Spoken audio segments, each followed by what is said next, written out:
गर्व के साथ साथ मेरे चैलेंज भी हम पर बढ़ा है कि नहीं, ये फिल्म की शूटिंग बिहार में नहीं होगी तो फिर फिल्म का कोई मकसद ही नहीं है, क्योंकि मेरा संघर्ष का मैक्सिमम पल बिहार में ही गुजरा। और बिहार में है और उसके बाद आपको बनारस में है, हरिद्वार में है, दिल्ली में है और मुंबई में है। संभावित एक्टर में आपको आयुष्मान खुराना हो सकते हैं, या आपको विकी कौशल हो सकते हैं, रणवीर सिंह है, या शाहिद कपूर। ये चारों आदमी में से कोई भी आदमी रोल निभा सकता है। ऐसे जैकी श्रॉफ और आपको सुनील शेट्टी, परेश रावल, पंकज त्रिपाठी की भी इसमें भूमिका हो सकती है। फिल्म बन रही पापा पे, जानते हैं। तुम्हें पता है? हाँ। अच्छा लग रहा है, एक्साइटेड लग रहा है? हाँ, बहुत एक्साइटेड लग फिल्में देखते हो? हाँ। जय हिंद, भारत माता की जय, वंदे मातरम। मैं गुरु रमानंद, मैं गुरुकुल से आपके सामने आ जाएगा वैदिक लिटरेचर को लेकर। वैदिक लिटरेचर में मैं स्पष्ट रूप से बता दूं कि 4 वेद मूल रूप से आते हैं। नमस्कार, मैं हूं देवांशु, आप देख रहे हैं न्यूज़ फॉर नेशन। सुपर 30 वाले आनंद कुमार के बाद पटना में पढ़ाने वाले गुरु रहमान पर भी बॉलीवुड की फिल्म बनने वाली है। हम इस वक्त मौजूद हैं उनके घर पर। हम उनसे जानेंगे उन फिल्म बन रही है, कितने एक्साइटेड हैं। देखिए, सबसे पहले धन्यवाद आपका, और विशेषकर आप लोग ने जिस तरह की को माहौल पैदा किया कि लोगों के पास ही मेरी बातें जाएं, वास्तविक बातें जाएं जो मैं कर रहा हूं। तो एक्साइटेड तो होना स्वाभाविक है कि किसी व्यक्ति के पर 44-45 साल के व्यक्ति के जीवन पर अगर कोई पिक्चर बनना शुरू हो जाए, बायोपिक बने, उसका तो निश्चित रूप से हमारे लिए गर्व की बात है। लेकिन गर्व के साथ साथ मेरे चैलेंज भी हम पर बढ़ा है कि जिस तरह की फिल्म में जो चीज़ दर्शाया गया है, उस चैलेंज को मैं पूरा करूं और भारत के काम आ सकूं। फिल्म मेकर जो है वो लगातार आपके टच में होंगे, चूँकि ये आपके संघर्ष के पर ही कहानी है। तो कितने दौर की वार्तालाप उनसे हुई और क्या कुछ उन लोगों ने आपसे कहा? देखिए, ये कम से कम वार्तालाप तो लगभग डेली होती है, लेकिन फेस टू फेस हम लोग 4 बार मिल चुके हैं मुंबई जाके। ये भागवत आपको फिल्म प्रमोशन प्रोडक्शन के तहत ये फिल्म बन रही है, और दीपक भागवत इसके को डायरेक्टर हैं, और इसमें और माधव सक्सेना इसका स्क्रिप्ट लिखे हैं। तो चूंकि अभी एक्टर का ही लोग एक्टर पर का क्लियरेंस नहीं कर पा रहा है लोग, चूँकि हो सकता है चूँकि फिल्म बड़ी बजट की फिल्म है, इसलिए ये लोग एक्टर का नाम नहीं ले रहे हैं। लेकिन संभावित एक्टर में आपको आयुष्मान खुराना हो सकते हैं, या आपको विकी कौशल हो सकते हैं, रणवीर सिंह है, या शाहिद कपूर। ये चारों आदमी में से कोई भी आदमी रोल निभा सकता है। ऐसे जैकी श्रॉफ और आपको सुनील शेट्टी, परेश रावल, पंकज त्रिपाठी की भी इसमें भूमिका हो सकती है, जैसा कि उन लोगों ने कहा हमसे। कहा जा रहा है कि इस फिल्म की शूटिंग जो है कि वो बिहार में ही होगा। नहीं, ये फिल्म की शूटिंग बिहार में नहीं होगी तो फिर फिल्म का कोई मकसद ही नहीं है, क्योंकि मेरा संघर्ष का मैक्सिमम पल बिहार में ही गुजरा। और बिहार में है और उसके बाद आपको बनारस में है, हरिद्वार में है, दिल्ली में है और मुंबई में है, वहाँ जगह शूटिंग है। लेकिन जिस तरीके का आपका संघर्ष रहा है बतौर टीचर, आपने 11 रुपये में बच्चों को तैयारी करवाते थे, शायद ही कोई ऐसा टीचर होगा आज, क्योंकि यहाँ कंपटीशन का ज़माना है। टीचर जो हैं वो मतलब कह सकते हैं कि क्लास सेटअप करके एक मोटी फीस वसूलने का ये वक्त है। इस दौर में आप 11 रुपये में पढ़ाते हैं, कैसे कर पाते हैं ये सब? देखिए, ये 11 रुपये में पढ़ाना इसके एक पीछे कहानी जाएगा। इस फिल्म का 2 भाग है। पहला भाग है चूँकि मेरा अंतर्धार्मिक विवाह है, और अंतर्धार्मिक विवाह में भी सबसे महत्वपूर्ण बात यह है कि मेरी बेटी अदम्या अदिति और मेरा बेटा अभिज्ञान अर्जित और मेरी पत्नी, ये तीनों हिंदू हैं, और मुझे तो अब पता ही नहीं चला कि मैं हूँ क्या।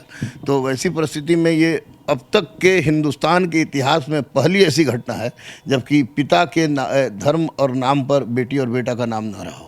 तो ये फिल्म है, और उस संघर्ष के क्रम में हमें, चूँकि घर वाले कह रहे थे कि तुम वाइफ को मुसलमान बना दो, और हमारे मैडम घर वालों कह रहे थे कि हम डोम से शादी कर सकती हो, लेकिन मुस्लिम शादी नहीं करना है। तो उस परिस्थिति में हम लोग घर से बाहर निकल गए, और मैडम अलग हॉस्टल में रहती थी, मैं अलग हॉस्टल में रहता था। तो अपने जीवन चलाने के लिए मैंने दूसरे कोचिंग का पोस्टर साटा, और 1.5 साल तक, और फिर दैनिक जागरण, हिंदुस्तान में आपको परिशिष्ट घुसाने का काम किया, जो आपको 12 बजे मैं जाता था, 5 बजे आता था, और मकान मालिक जब रूम में ताला लगा देता था तो भाड़ा नहीं चुका पाने के कारण तो 15-15 दिन गांधी मैदान में सोते थे, और गाली सुनने के बावजूद भी। और उसके बाद 6 आदमी का खाना पहुंचाता था तो मुझे खाना मिलता था। मैडम भी हमारी बहुत तकलीफ़ में रहती थी, बहुत अच्छे परिवार के, लेकिन बहुत तकलीफ़ में रहती थी, लेकिन हम लोग डिगे नहीं। लेकिन इसी बीच में हमको बहुत ज़बरदस्त इतनी भयानक बीमारी होगी, इतनी भयानक बीमारी होगी कि कोई सारे डॉक्टर ने कहा कि मैक्सिमम 3 मंथ से ज़्यादा कुछ नहीं होगा। और मैडम के पास जो कुछ बचा था वो बेच बाच के उन्होंने हमको दिया, तो मैं इलाज कराने गया दिल्ली से भेलोर गया, और उसमें जांच में ही सब खत्म हो गया। बाद में विशुद्ध स्वदेशी दवा के कारण वो ठीक हुआ, और ठीक होने के पश्चात जब हम आए तो 2004 में माननीय राबड़ी देवी ने एक वैकेंसी निकाली दरोगा की। दरोगा की वैकेंसी, ऐसे मैं 1994 से पढ़ा रहा था, लेकिन तबीयत खराब होने के कारण बीच में गड़बड़ा गया, और इस तरह के माहौल से गड़बड़ा गया। इस बीच में 3 बार हम पर कातिलाना हमला हुआ। ऐसा कातिलाना हमला हुआ कि आई कांट इमेजिन कि ऐसा हो सकता है। और एक बार तो साक्षात बजरंगबली ने हमको बचा लिया, इसलिए मैं बजरंगबली का अनन्य भक्त हूँ। लोग गाली भी भक्त हैं। तो उसके बाद हुआ कि 2004 में दरोगा की बहाली आई, और 12,000 से ज़्यादा बच्चे जुटे, क्योंकि इतिहास में लोग जानते थे कि इतिहास में गुरु रहमान, इम्तियाज़ अहमद, प्रशांत दत्ता, डेजी नारायण, विजय ठाकुर जैसे लोग हैं, तो वो लोग तो दरोगा पढ़ाते नहीं थे। तो आया उसमें मैंने देखा कि कोई सब्ज़ी बेचने वाला है, कोई ताड़ी बेचने वाला है, कोई शहद बेचने वाला है। तो गरीबी को मैंने देखा, और गरीबी को देखने के बाद जब मुझे एहसास हुआ, मुझे अपना दिन याद आया, और उस अपना दिन आया तो धीरे धीरे मैं उन लोगों को पढ़ाना शुरू किया। उसी बीच में शादी काला में एक बच्चा आया जो कि पढ़ा और पढ़ के यूपीएससी क्वालिफाई कर गया, अभी उड़ीसा कैडर में वो IAS है। कुछ और बच्चे आए तो हमारा थोड़ा हौसला बढ़ता गया। लेकिन ये जो बैच, जो दरोगा का बैच आया, दरोगा बैच में आया तो मैंने स्पष्ट रूप से उसी बीच में 2006 में हमारे जो अदम्य गुरुकुल, तो उस वक्त नाम नहीं था क्योंकि मेरी बेटी का जन्म ही 2008 में हुआ है, एम सिविल सर्विस नाम था। तो मैंने मुन्ना भाई से कहा, मेरे दोस्त भी हैं, छोटे भाई भी हैं, और अदम्य गुरुकुल और एम सिविल सर्विस के संचालक भी हैं। तो उनसे मैंने कहा कि मुन्ना भाई, आप गरीब, अनाथ, असहाय, दिव्यांग जो भी हो, उसको हम लोग पैसा नहीं लेंगे। तो ये ईश्वर की असीम अनुकंपा है कि आज तक कोई भी ऐसा लड़का नहीं है, जैसे मैंने फीस रख दिया 1 रुपया से लेकर 11,000, लेकिन 11,000 वाला आज तक ईश्वर की असीम अनुकंपा है कि कोई भी लड़का नहीं मिला। और गरीब, अनाथ, असहाय, दिव्यांग, और कहता है कि मैं गरीब हूँ तो मैं उसको पढ़ाता हूँ। ऐसे बाकी लड़के 2,000, 1,000, 3,000, 4,000, 5,000, 6,000 देते हैं, जिसके माध्यम से मैं चल रहा हूँ। तकरीबन 2 साल पहले आपकी कोचिंग में आया भी था, देखा भी था, कई लोग आए थे। अब हम आपको मिलवाते हैं गुरु रहमान के बच्चों से। पता है फिल्म बन रही पापा पे? जानते हैं। तुम्हें पता है? अच्छा लग रहा है, एक्साइटेड लग रहा है? हाँ, बहुत एक्साइटेड लग। फिल्में देखते हो? हाँ, कौन से हीरो पसंद है तुम्हें, हीरोइन? वो तो हॉलीवुड की। अच्छा, क्या बनना चाहते हो? डॉक्टर। तुम क्या बनना चाहते हो? सोचा नहीं है, बाद में सोचेंगे। ये गुरु रहमान के बच्चे हैं जो एक्साइटेड हैं, और एक्साइटेड क्यों ना हो, पापा पे जो फिल्म बन रही है वो भी बॉलीवुड की फिल्म बन रही है। बच्चे काफ़ी एक्साइटेड हैं सर। जी हाँ, बिल्कुल। बच्चे में की सबसे बड़ी बात है कि चूँकि मैं तो 6 बजे से लेकर 10 बजे तक गुरुकुल में रहता हूँ, और बच्चे की माँ जो है, बच्चे की माँ इन लोगों को परवरिश कर रही है, और बच्चे पढ़ रहे हैं, अच्छा कर रहे हैं। और ऐसे भी कहा था कि हाइब्रिड बच्चे तेज होते हैं, तो बच्चे तेज भी हैं। और निश्चित रूप से मेरी बेटी डॉक्टर बनेगी ताकि वो गरीबों की भी सेवा कर सके। और बच्चा कहता है कि मैं साइंटिस्ट बनूंगा। आपके सामने नहीं बोल पाया कि पापा का जैसा नाम करूँ, तो मुझे नहीं लगता कि मेरा नाम हुआ है। हाँ, मेरा उद्देश्य जरूर है कि मैं अदम्य अदिति गुरुकुल का निर्माण करूँ, एक स्कूल के रूप में, जिसमें गरीब, अनाथ, असहाय बच्चों के लिए 50% सीट आरक्षित रखूँ, टॉप क्लास के शिक्षकों के माध्यम से। और दूसरा, अगर बहुत बड़ी बोली बात नहीं होगी, तो दूसरा उद्देश्य मेरा है कि आपको मुझे शिक्षा के क्षेत्र में भारत रत्न मिले। और तीसरी सबसे बड़ी बात मैं बता दूं कि फिल्म में का चूँकि कहा था कि हर अंधेरी रात के बाद सुबह बड़ी उजली होती है, तो हुआ ये कि एक बीच में कोरोना आ गया, शूटिंग चल रही थी, इसके 30 से 32% शूटिंग हुई है। हम 4 परिवार का शूटिंग हो चुका है। तो उसके बाद कोरोना आ गया, कोरोना में रुक गया। तो कोरोना में जो हम लोगों ने काम किया वो भी फिल्म में है। और दूसरी सबसे महत्वपूर्ण बात ये है इस फिल्म में ये भी दर्शाई जाएगी कि जैसे कोरोना वैक्सीन पर ट्रायल अब तक केवल और केवल 44 लोगों ने लिया है, और उसमें सो कॉल्ड कहिए जो कहिए मुस्लिम के रूप में पूरे हिंदुस्तान में अकेला मैं हूँ। ये गर्व का विषय है। उसमें वो आपको निश्चित रूप से इस फिल्म में इसको दर्शाया जाएगा। और मैंने अपना पूरा संपूर्ण शरीर दान कर दिया है, इस मामले में मैं भी उसका प्रथम मुसलमान हूँ जो ऐसा मैंने किया है, ये भी दर्शाया जाएगा। कुल मिलाकर ये फिल्म इस बात को दर्शाता है कि गरीबी का विकल्प लाचारी नहीं, गरीबी का विकल्प कामयाबी है। हिंदू, मुस्लिम, सिख, ईसाई, बैकवर्ड, फॉरवर्ड, SC ST केवल और केवल चोचलेबाजी है। इंसानियत और मानवता से बड़ा कोई चीज़ नहीं है।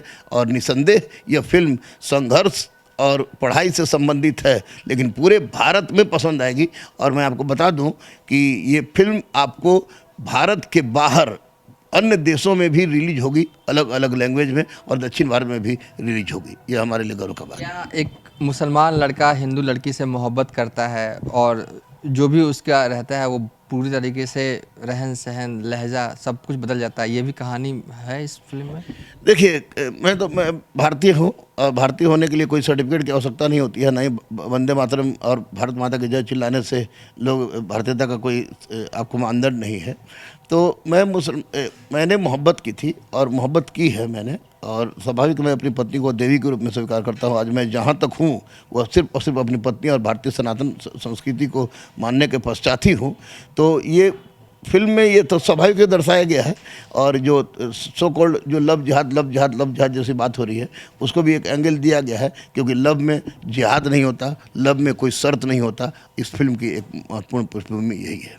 चलिए, ये थे गुरु रहमान जिन्होंने हमसे विस्तार से बताया अपने संघर्ष की कहानी। वो दौर, वो मुफलिसी का दौर जब इनके जेब में पैसे नहीं होते थे, संघर्ष करते थे, और संघर्ष के मुकाम पर जो गरीब बच्चे हैं जो UPSC की तैयारी करना चाहते हैं, जो दरोगा की तैयारी करते हैं, उन्हें ये आप कह सकते हैं एक तरह से कि मुफ्त में पढ़ाते हैं, क्योंकि इतने कम रुपए में आज के ज़माने में कुछ नहीं होता। लेकिन गुरु रहमान बच्चों को पढ़ाते हैं और इनसे पढ़े हुए बच्चे आज कई अच्छे अच्छे पोस्ट पर सरकारी नौकरी कर रहे हैं। कहीं ना कहीं बॉलीवुड की फिल्म बन रही है, हौसला इनका और बढ़ा है, और ये आने वाले वक्त में और भी मजबूती के साथ और संकल्पित होकर काम करते रहेंगे। फिलहाल अभी तक के लिए इतना ही। आप देखते रहिए न्यूज़ फॉर नेशन।